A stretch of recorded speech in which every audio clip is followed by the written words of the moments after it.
Bueno, empezamos hoy la economía y la sociedad durante el franquismo. Vamos a empezar la primera etapa, que son los primeros 20 años, desde el año 39 hasta el 59, que es una etapa que se caracteriza por la llamada autarquía. ¿Qué es la autarquía? La autarquía es un sistema económico en el que un país no tiene relaciones económicas con el exterior y se abastece de lo que produce, ¿no? Por eso lo representamos de esta manera, una España que consume pues únicamente lo que produce. Lo de la política autárquica, lo de la autarquía, es un sistema que está de alguna manera determinado por el propio aislamiento del régimen, pero no solamente por eso, sino también por la propia voluntad de los políticos del franquismo. Tened en cuenta que la idea de autarquía era una idea muy afín a los regímenes fascistas. Tanto Mussolini como Hitler buscaban ese autoabastecimiento de la gran nación y eso les determinaba una política expansionista. Pues bien, en España, ¿qué ocurre? Un país con las limitaciones que tenía España recién salida de la guerra, evidentemente esta política autárquica pues solamente podía traer escasez o miseria. ¿Qué caracterizó esta política autárquica que, como veis aquí, se extendió durante 20 años? Bueno, en primer lugar, un férreo intervencionismo del Estado. Un intervencionismo de gobierno en materia económica que se manifestaba en que el gobierno fijaba precios, limitaba importaciones y básicamente requería permisos, licencias para cualquier tipo de iniciativa económica, cualquier tipo de actividad. ¿Ves? Lo represento aquí en forma de un papelito, la licencia con su sello oficial. Cualquier negocio, importar lo poco que se podía importar, exportar lo poco que se podía, requería algún tipo de licencia, permiso especial por parte del régimen. En segundo lugar, este intervencionismo se materializa en una industrialización impulsada por el Estado, que va a crear el INI, Instituto Nacional de Industria, lo vamos a crear aquí, vamos a representar en forma de un edificio público. El Instituto Nacional de Industria se encargaba de promover la industrialización en sectores estratégicos, por ejemplo, la siderurgia o la petroquímica, ante la falta de iniciativa del capital privado, o bien porque no había perspectivas claras de beneficio, simplemente porque el capital privado veía otras posibilidades de negocio. Ante esas carencias es el Estado el que va a impulsar esa industrialización. INI, que será creado por el marqués de Suances, el responsable de esta política ideológica, y que por cierto da nombre a un instituto que se encuentra en nuestra zona. Instituto cuyo nombre debería ser cambiado en función de la ley de memoria histórica, dado que este señor, el marqués de Suances, pues fue responsable de una política que provocó auténticos estragos entre la población. En el terreno agrícola, el Estado se encargaba de recoger la producción a precios establecidos por el gobierno para su posterior distribución. En el caso, por ejemplo, de algo tan básico como es el pan, el cereal, el Estado creó el Servicio Nacional del Trigo, sería un ejemplo. Los productores estaban obligados a entregar su producción cerealística al Estado, como os decía, que después se quedaría recogida en esos silos que seguramente todavía habéis visto, quedan en muchos pueblos de España. Ahí se almacenaba el trigo para después ser distribuido a los precios oficiales marcados por el Estado. Pero quizás donde mejor se aprecie ese intervencionismo sería en la creación de los sindicatos verticales, esos sindicatos que van a tener como antecedente las famosas corporaciones del trabajo que creó Primo de Rivera, los comités paritarios, a su vez inspirados en las corporaciones del trabajo de Mussolini y que, si recordáis, significaban, voy a representar aquí al señor del Monopoly, que representa la oligarquía, el empresario, significaba encuadrar obligatoriamente a trabajadores y empresarios en unas mismas estructuras verticales por oficios. Por eso acordaos que esto lo explicábamos en clase mediante ese tipo de estructuras verticales. Los sindicatos verticales estaban controlados por el movimiento único y se supone que en el seno del sindicato vertical por oficios, patronos y obreros establecían las condiciones de trabajo. En realidad, esto en un ambiente de prohibición de huelgas, prohibición de sindicación libre, significaba para que el Estado, a través del sindicato, pudiera tener controlado al movimiento obrero que se veía obligado a aceptar las duras condiciones de trabajo, lo vamos a representar aquí, una bota aplastando el movimiento obrero, y garantizando a la clase empresarial, a la oligarquía española, tener una clase obrera domesticada con salarios bajos y con unas condiciones de trabajo leoninas. Bueno, esta política autárquica se va a convertir en un auténtico fracaso y va a tener unas consecuencias lamentables. La primera, evidentemente, la escasez. España no estaba en condiciones de poder autoabastecerse. Y lo que ocurrió, además de la falta de iniciativa para poder invertir, etcétera, lo que provocó esto fue un auténtico atraso económico y sobre todo unos años de miseria, de escasez, de hambre, es el gran hambre del que os habrán hablado vuestros abuelos, y que obligó a establecer el racionamiento. Cada familia recibía una cartilla de racionamiento en la que, en función de la cantidad de miembros, tenían derecho a retirar del mercado, vamos a imaginar aquí la cola de racionamiento con su cartilla en la panadería, pues tenían derecho a retirar del mercado unos alimentos básicos racionados, pero unos alimentos básicos con unas cantidades tan ínfimas que no daban ni siquiera para satisfacer las necesidades básicas de la población. Hay que tener en cuenta que el racionamiento estuvo vigente en España hasta el año 53, es decir, 14 años después de terminada la guerra, es decir, un periodo muchísimo más largo del que, por ejemplo, sufrieron los países europeos después de la Segunda Guerra Mundial. Junto al hambre, la miseria, la escasez, el racionamiento, otra de las características del periodo, el mercado negro, el extraperlo. Evidentemente, no todo el mundo, no todos los productores y evidentemente los terratenientes entregaban al Estado toda la producción. ¿Qué es lo que hacían? Entregaban una parte y el resto lo derivaban por circuitos oscuros a lo que es el mercado negro. Vamos a representarlo aquí en forma del famoso extraperlista.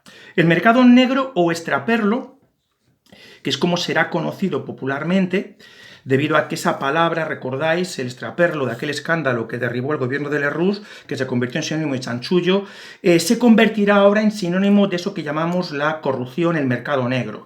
Grandes terratenientes, sobre todo, hicieron grandes fortunas derivando parte de la producción que, en vez de entregarla al Estado, como os decía, se derivaba al mercado negro, donde se vendía a precios exorbitados, con lo cual esa población hambrienta muchas veces, si quería complementar su escasísima dieta, pues no tenía más remedio que recurrir a este mercado negro a precios evidentemente desorbitados, más allá de los que establecía el Estado. Y tercera consecuencia, este ambiente de licencias, de permisos para todo, hizo que la corrupción se convirtiera en una de las bases de la economía. Vamos a representarlo aquí en forma, ¿no?, de un señor que entrega una cantidad de dinero a alguien del Estado que, a cambio del soborno, a cambio de un dinero extra, te entregaba la licencia. Es decir, todos aquellos sectores de la oligarquía bien conectados con el régimen, que conocían a alguien, el típico enchufe en el ministerio, en el partido único, en los sindicatos verticales, etcétera, tenía fácil acceder a una licencia para poder importar algo, para poder acceder a algún tipo de material escaso y de esa manera hacer el negocio. Por lo tanto, la corrupción, una de las bases del sistema. Bueno, en los años 50, este panorama empieza a modificarse ligeramente. ¿Qué es lo que ocurre en los años 50? Por una parte, se suaviza un poco el intervencionismo. Es decir, ese férreo control no desaparece, pero sí que se suaviza algo. Y la ayuda americana, tened en cuenta que en el año 53 se han firmado los acuerdos con Estados Unidos, van a propiciar un tenue crecimiento económico, que vamos a representar así, en forma de gráfico. Licencias que van para abajo porque disminuye el intervencionismo sin desaparecer y un crecimiento económico tímido. Básicamente las características son que, por una parte, el régimen permite importar algo más. Es decir, vamos a representarlo aquí en forma de un paquete que entra a la península. Se dan más licencias para importar. Claro, una España que carecía de todo, esta mínima puerta a la importación la van a aprovechar los pocos que podían para incrementar la entrada de insumos, sobre todo fundamentales, que hacían falta para la economía. El problema es cómo se pagan estas importaciones. porque para pagarlas hace falta divisas. La fuente para obtener divisas es exportar. Tú vendes al exterior y obtienes divisas con las que puedes pagar la importación. Pero evidentemente aquella España no estaba en condiciones de exportar nada. Con lo cual, la reserva de divisas que tenía el Estado es lo que va a servir para pagar estas importaciones, con un riesgo evidente de que estas divisas se vayan acabando, como va a ocurrir al final de la década. Y en segundo lugar, en los años 50 se empieza a incrementar la conflictividad laboral, a pesar de que las huelgas están prohibidas, se empiezan a producir algunas huelgas, y esta conflictividad hace que el régimen responda decretando subidas salariales. Vamos a representarlo aquí, el sobre con el salario que se entregaba a los trabajadores.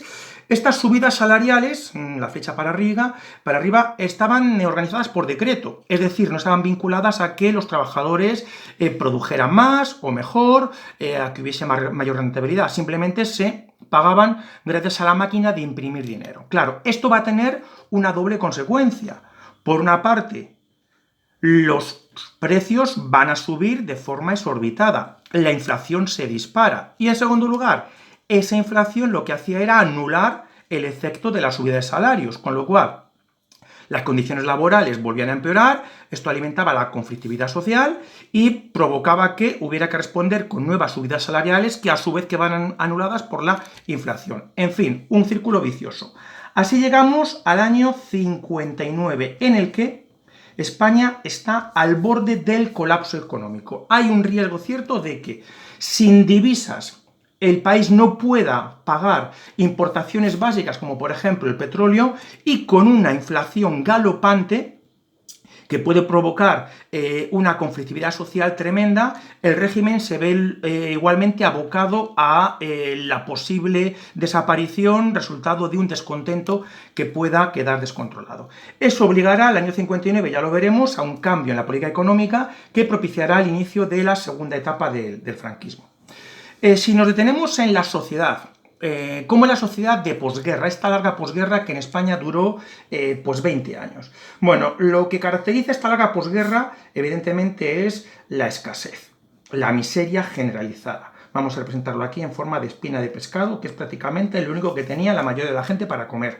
Ese hambre tremenda del que os habrán hablado vuestros abuelos cuando en la comida os dejáis el pimiento porque nos gusta, y os habrán dicho eso de que tenéis que haber pasado una guerra o el hambre de posguerra, etc. Bueno, en esta sociedad de posguerra asistimos a una tremenda polarización social. Ese empobrecimiento masivo va a afectar a esas clases medias que poco a poco se ha venido formando en España durante el primer tercio del siglo XX.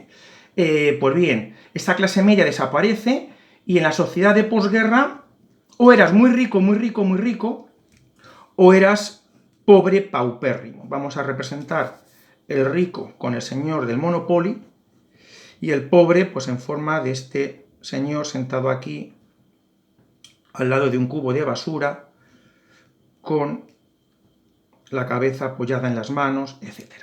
Años de miseria y de enorme desigualdad social. Esa oligarquía que se enriquece con sus chanchullos, con el extraperlo, etc. y una inmensa mayoría de la población que apenas se puede sobrevivir. En este ambiente de miseria tremendo se produce un éxodo rural, la gente que puede abandona la miseria en los pueblos para ir a buscar, intenta buscar una vida mejor en las ciudades, pero evidentemente, vamos a presentar aquí este emigrante que va con el hatillo a la ciudad, unas ciudades que crecen, la típica figura del paleto que recogerán los chistes y las películas de la época, va a la ciudad, pero ciudades que no están acondicionadas para recoger a esta cantidad de inmigrantes y que provoca que en las periferias de esas ciudades pues crezcan los poblados chabolistas. Vamos a representar aquí una chabola que se está medio cayendo con chapa, etc. Por ejemplo, en Madrid, pues todo lo que es el Pozo del Tierramundo, en Barcelona, en la zona, por ejemplo, de lo que hoy es la Villa Olímpica, toda esa zona, llenas de chabolas, etc. Bueno, una sociedad evidentemente de miseria, de podredumbre, los años más duros de la posguerra. En este ambiente la mentalidad, la cultura. Bueno, el régimen, evidentemente, a través de los mecanismos oficiales, por ejemplo, el Nodo, noticiarios y documentales, va a inculcar una mentalidad ultraconservadora, que es la que va a dominar el panorama cultural de la época. No sé si conocéis el chiste, es más tonto que no se entera ni del Nodo. El Nodo era, repito, este sistema de noticiarios y documentales que se emitían en los cines antes de la película. ¿Y por qué se decía esto de que eres más tonto que no se entera ni del Nodo? Porque el mensaje del Nodo era muy sencillo. Era Franco bueno, Franco el mejor, etcétera, ¿vale? Bueno, un instrumento de propaganda. Esta mentalidad ultraconservadora se transmite también a través de la labor de la Iglesia, representada aquí en forma del obispo, y a través de la educación. Vamos a dibujar aquí el esquema de lo que sería una clase del franquismo, ¿no? El profesor, el encerado, el crucifijo en lo alto, el retrato de Franco a un lado, el retrato de José Antonio Primo de Rivera, el fundador de la Falange, en el otro lado. Evidentemente, una escuela en la que niños y niñas se han separado, en las que se les da una educación diferenciada, y en la que todos aquellos avances que se habían conseguido durante la Segunda República han quedado evidentemente eliminados. Esta mentalidad conservadora se caracteriza, primero, por una férrea moral católica. Además, la Iglesia es la encargada de ejercer una férrea censura, una férrea moral católica, especialmente en materia sexual, que además se refleja, por ejemplo, en esa censura que se ejerce sobre las películas que llegan, por ejemplo, de Hollywood, cualquier escena en la que se pudiera ver una falda subida más allá de lo necesario, o un beso que fuera más allá de lo que se consideraba permitido, evidentemente esa escena estaba cortada, todas las películas estaban dobladas obligatoriamente y se aprovechaba el doblaje para, pues a veces, cambiar el discurso y pues lo que eran adulterios pasaban a ser simples amistades, etc. Una moral, por lo tanto, católica, mezquina, mojigata, que tenía pues atenazados al conjunto de los españoles. En segundo lugar, una exaltación de la España imperial, vamos a representarla aquí en forma de un escorial.